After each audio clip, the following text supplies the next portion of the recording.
যদিও এখন শীতকাল তারপরেও আমি পান্তা ভাত খাচ্ছি। আর অনেক দিন পরে আজকে বাসায় ছিলাম, তো ভাবলাম আজকে একটু পান্তা ভাতটাকে জমিয়ে খাবো।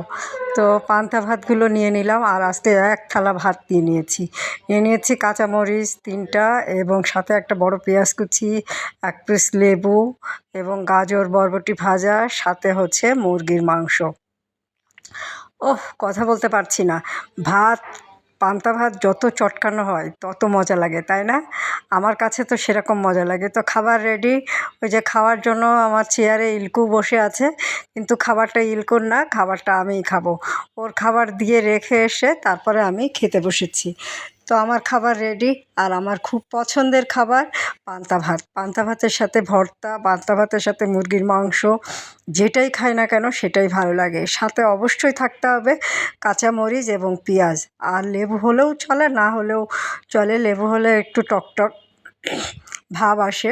তো লেবুটাকে আমি খুব ভালো করে এখন চটকে নিচ্ছি, এবং লেবুর খোসাটাও আমি ভালো করে একটু ডলে নিয়েছি, যাতে ভালো একটা টকটক ফ্লেভার আসে। তো এখন চটকানোর পালা। যত চটকাবো তত মজা হবে, যত চটকে মাখাবো ততই মজা লাগবে।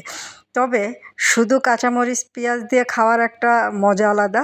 তো সেই স্বাদটা নেওয়ার জন্য আমি অবশ্যই কাঁচামরিচ পেঁয়াজ দিয়ে মাখিয়ে আগে দুগাল খেয়ে নিব, তারপরে খেয়ে নিব ভাজা দিয়ে।